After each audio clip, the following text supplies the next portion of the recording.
سلام به همگی، من حمیدم از کانال یوتیوب حمیدگروه با یه قسمت دیگه از آموزش شناخت و تست و بررسی به یکی دیگه از فارسی سازهای داخل وبسایت المان مدیا. شما طریق آدرس almanmedia.ir میتونید وارد وبسایت المان مدیا بشید و فارسی سازهای مد نظرتون رو خریداری و دانلود بکنید. خب تو این قسمت میخوام بریم سراغ بازی 1428 در واقع Shadows over Silesia. اینجا بخش عنوان بازی رو سرچ میکنیم.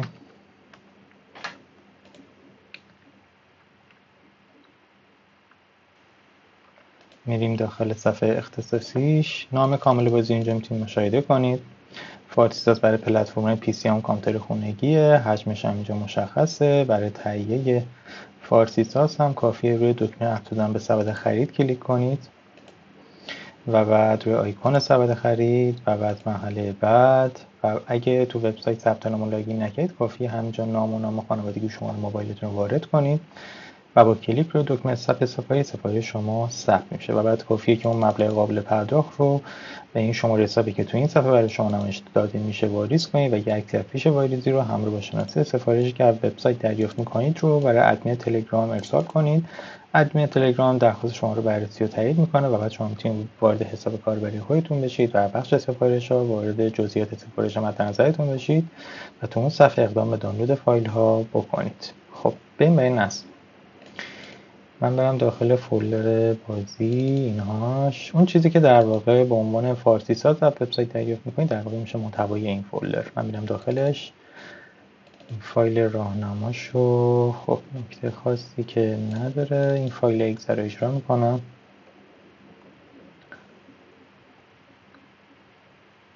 خب نکست و اکسپت نکست. یکی از این سریال نامبرها رو میذاریم اینجا. نکست. خب مسیر نصبش رو دقیقاً مطابق با مسیر نصب بازی روی سیستم رو میذاریم که برای من تو این مسیره. چیزی که در ادامهش هرچی میاد حذف کنید. پس مسیر نصب باید به این صورت باشه. مهمترین نکته همینه، پس خوب بهش توجه کنید. نکست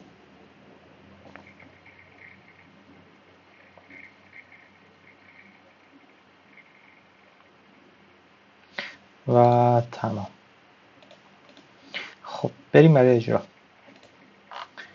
بازی رو من اینجا دارم.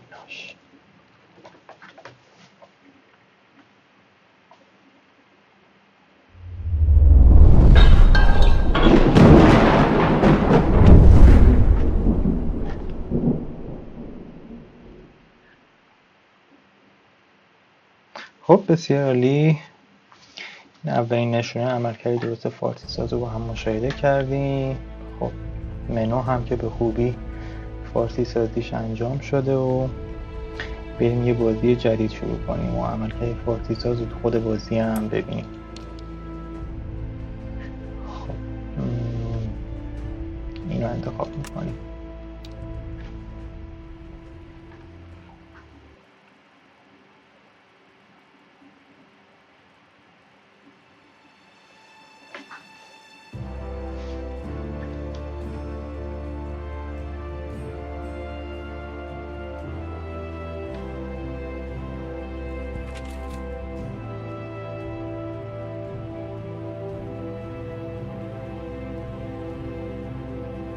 At the beginning of the 15th century, Europe has already suffered several plague epidemics which brought death to 1/4 of its inhabitants. A protracted war between England and France rages in its western part. In the east, Turkish conquerors are penetrating into the continent, and they will gradually take over the entire Balkan Peninsula. Local Christian population is being sold into slavery, and in conquered areas, Islam is solidifying its dominance using the carrot and stick method. Deaths are piling up, and many a preacher is predicting the approaching end of the world and the arrival of Antichrist. In these hard times, people are turning to the church for solace. But church dignitaries, instead of tending to their own souls and those of their flock, are living in lavish luxury, selling indulgences and amassing possessions. Despite proclaimed vows of celibacy, they often keep concubines and advance their own illegitimate children.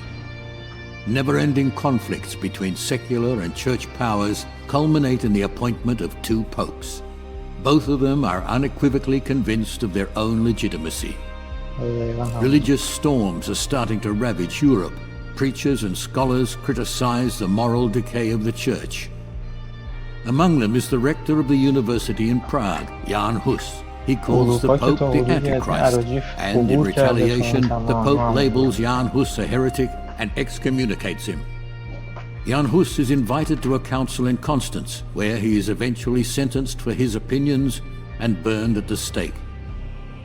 Instead of his doctrine disappearing, he becomes a martyr in the eyes of his followers. A movement is born, and it quickly gains widespread support in Bohemian lands, both among the common people and the burgesses and nobility. Its members call each other brother and sister. Their symbol is the chalice, as one of the demands for reformation, communion under both kinds, which is the expression of equality between the clergy and lay persons. Following the death of his brother, Sigismund of Luxembourg is to be crowned the King of Bohemia. The Hussites, however, blame him for the death of Jan Hus and insist that he first accepts their Reformation demands.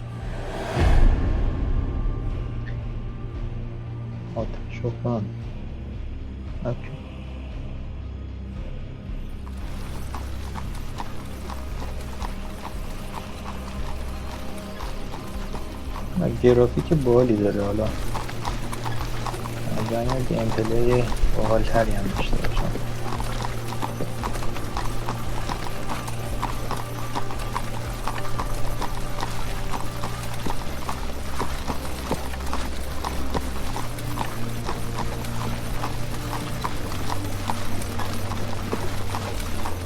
Hey look!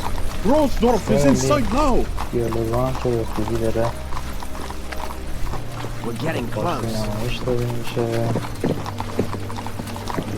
Brother Hynek, Brother Prokop sends a message that you should join him and the other commanders at the head of the army. Tell him I'll be there shortly. Straw, you're in charge. Of course. Go on.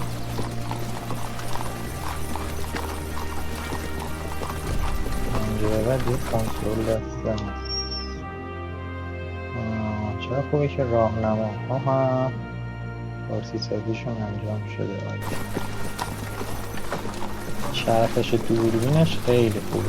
این بیلک وسط ماسه خیلی خوبه.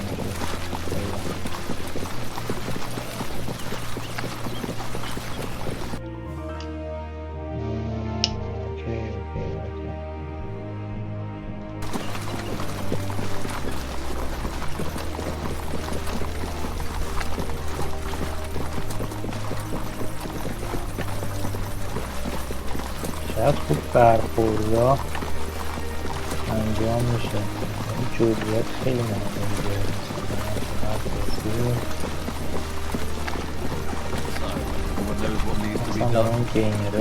Did you send for me, Brother Prokop? Ah, here he is. Brother Blazak will tell you about our plans. Blessed be the Lord, brothers. So let us repeat it once more for Hynek. The army will split up behind the village. The main part with Brother Prokop will continue on towards Osablaha and then towards Glogorek, where as far as we know Count Bolko still resides. Brother Doberslav with his people and you, Hynek, with yours, will set off from Roversdorf for Hennersdorf and then further on all the way to Zuckmanton. From the other side, Otto with his foot soldiers will go through Hermannstadt and you will join together by Edelstein Castle. And what about the castle? Conquer? Only if it's easy. It won't harm Bishop in any way, but there will be enough of you there. Keep in mind that we are still only at the gates of Silesia. There will be plenty of time for waging war. Don't take any unnecessary risks. Take only what you can easily transport and burn the rest. Everything clear? Clear. All right, you're dismissed. And brothers, may Christ be with you. And with you, brother. Good luck. Do you hear? It's already started. We will meet behind the village. Don't stay there much. We still have a lot of work to do. I'll find the guys and we'll follow you right away. All right then, Brother Hinek. For now, go with God. Here!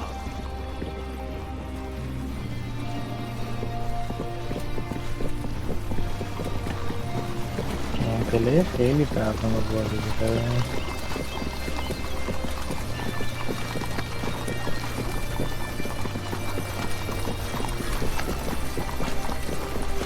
جزئیات هم خیلی خوب توش رعایت شده و همون جاهای اصلی به زمین توجه کنید خیلی عالیه.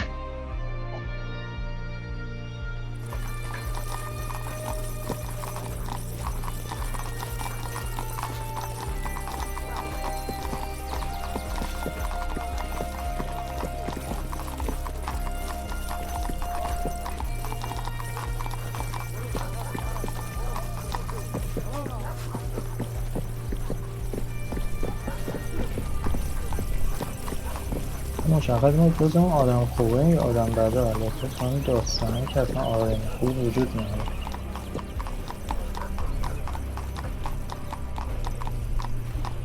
So where can they be?